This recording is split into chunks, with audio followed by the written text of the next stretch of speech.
Hello dear students, today we are going to discuss the laws of exponents on this real number. So already we learned the laws of exponents in our 8th standard, isn't it? Before going to the laws of exponents on the real number, let us recall what we have learned in our 8th standard. So first of all, let us recall what are exponents. Exponents means it is a simple way of representing repeated multiplication of a number by itself n times. So here this n may be any number starting from 1 to infinity, it may be any number. So exponents are the simple way of representing repeated multiplication by itself. Whenever you multiply the same number so many times, so exponent will help you to write or make it a simple representation. For example, 2 into 2 into 2. Instead of writing the 2 3 times, you can write it as 2 to the power 3 with the help of your exponents. Now in the same way, 7 into 7 into 7 into 7. Instead of writing it separately 4 times, so we can write it as 7 to the power 4 by using our exponent. So that is the meaning of exponent. It is a simple way of representing the repeated multiplication of a number. Now let us recall the laws of exponent which we have learned in our 8th standard. So the laws of exponent, first law is a to the power m into a to the power n is equal to a to the power m plus n, which means whenever you have same base and different powers, the base has to be written once and powers has to be added when it is multiplication. So there we have taken an example, 2 square into 2 cube is equal to writing the 2 only one time in the base and adding these powers 2 and 3. So that will be 2 to the power 5, which is equal to 32. That is the first law of exponent. First law of exponent will help us to simplify your solution whenever you are getting a exponent with same base and different power and when you are multiplying it. So when we use the exponents laws, we can do our solution easily. Okay, if you are not using exponent laws, means that case you have to write this 2 square into 2 cube as 2 into 2 into 2 into 2 into 2, like this you have to write it 5 times, then you have to do the multiplication. So with the help of the law you can easily do it. Second law is a to the power m divided by a to the power n. Same base, different powers, and it is division. In that case, base has to be written once and powers should be subtracted.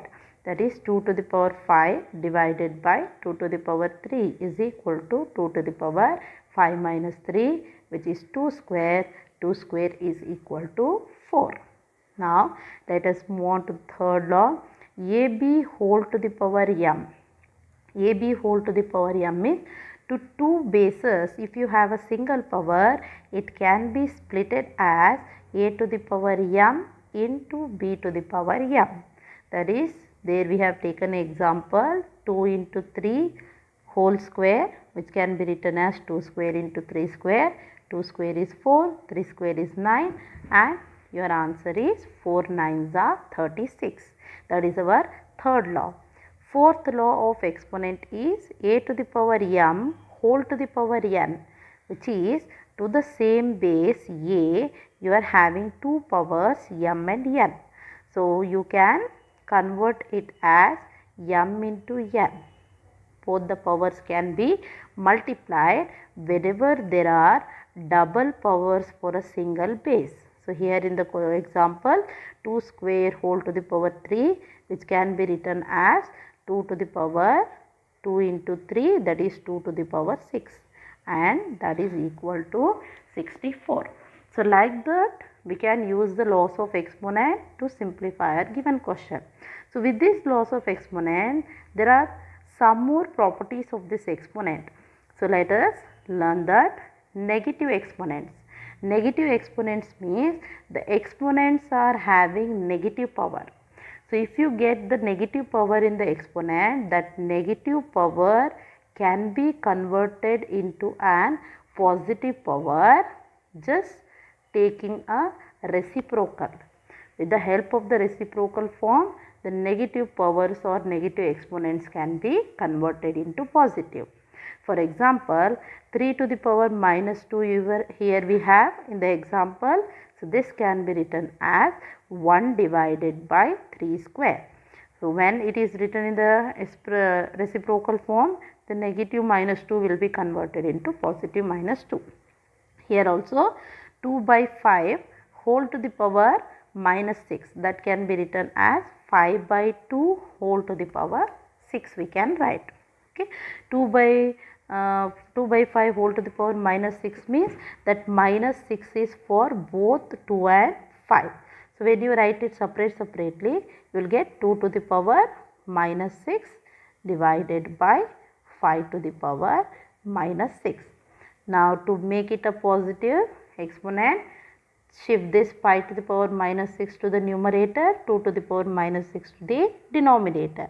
So it will become 5 by 2 whole to the power 6. So this is another property of your exponent. So with the same, we have one more property of the exponent, that is zero exponent. Zero exponent means whenever you have 0 in the power, whatever may be the base, your answer is always equal to 1. So condition is A should not be equal to 0. So here base doesn't matter when 0 is there in the power. Example, 8 to the power 0 is equal to 1, minus 64 to 7 to the power 0 is also 1, root 2 whole to the power 0 is also 1, 0.36 to the power 0 is also 1, minus 1 by 3 whole to the power 0 is also equal to 1. Whatever may be the base number, if there is 0 in the power, then the answer is always equal to this one. Any non-zero number rise to a power of 0 is equal to 1. So 0 to the power 0 is not defined. We don't know the value for 0 to the power 0. So these all are the laws of exponents or the properties of exponent, like that we can say. So up to here we have already studied in our 8th standard, isn't it? So using all this, let us try to solve some questions. Okay, first question is 17 square into 17 to the power 5. So here we can use the first law of exponent, right? Same base, multiplication, powers are different, that is 17 to the power 2 plus 5 is equal to 17 to the power 7. Like that we can write with the help of first law of our exponent. Now let us solve one more question. Second question, 5 square whole to the power 7. So when you have double power for a same base, that two powers has to be multiplied to convert into a single power term. So we should get only one power for one base. If you are having more than one power, then the powers has to be multiplied. So answer for this question is 5 to the power 14. Next problem, 23 to the power 10 divided by 23 to the power 7. So here we have same base, different powers, and it is division, right? So in this case we are going to write the base 1 and we are going to subtract the powers, that is 23 to the power 3 we are going to get in the answer.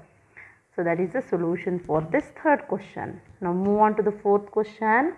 7 to the power 3, 9 to the power 3. Power is same, bases are different. So in this case we can multiply the bases and we can write the power only once. So when you multiply the base, it will become 63 to the power 3. Isn't it? So that is also one of the law of our exponent. Now the next question, 5 to the power 0. 0 is the power of the base. We will not consider the base. If 0 is in the power, directly we will write that 1 is the answer for that question. Okay. Next, 2 to the power 5 into 2 to the power minus 7. Same base, different power, multiplication. Again we are using the first law, that is writing the base only one time and adding the powers. 5 plus minus 7. So minus 7 is the power, you should write it as minus 7 itself. 2 to the power 5 plus into minus minus 7. So that is equal to 2 to the power minus 2. 5 minus 7 is minus 2. So whenever there is a negative power, it has to be converted into a positive power by taking its reciprocal. 2 to the power minus 2 can be written as 1 by 2 square. It will be converted into an positive power. So up to here, all these things we have already learned in our 8th standard. So next what we are going to learn, that is the 9th standard syllabus. So what we are going to study in this class? We are going to study the extended law of exponents here, in which you are going to get real numbers in the base and rational numbers in the powers. Real numbers in the base means it may be a rational number or it may be an irrational number as your base, and power is always an rational number.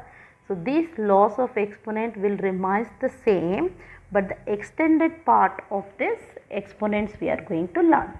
Means we are going to find out, or we are going to convert the root numbers into exponential form. Like that, something we are going to do in the lesson. Let's check what we are going to do. Okay. Here we can write root numbers in the exponential form also.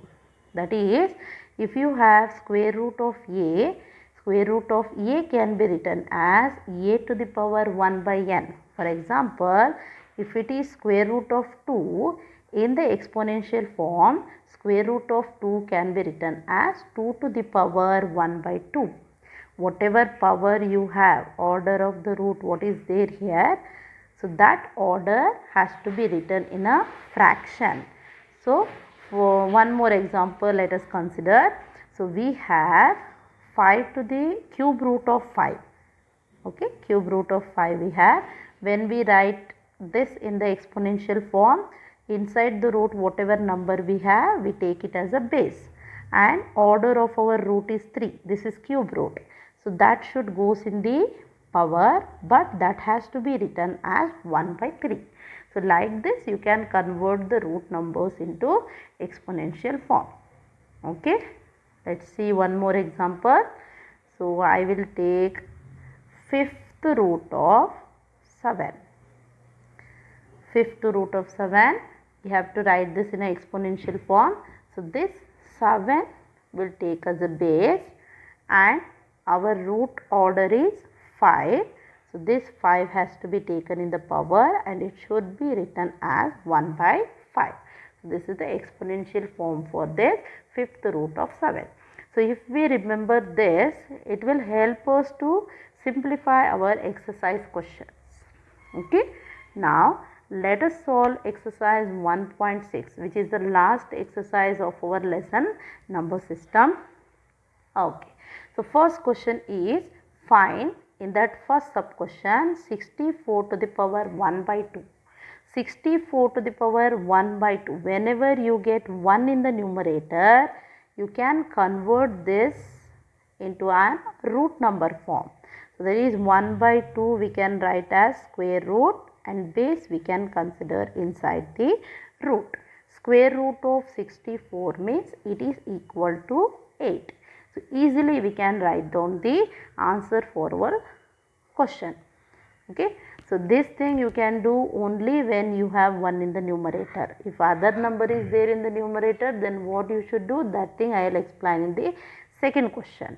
Second question means this is the first question and we are solving the sub question.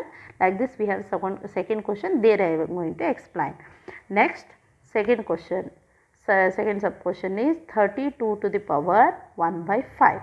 So this can be converted in a root as fifth root of 32, base inside the root, and this power 1 by 5 can be converted into a fifth root.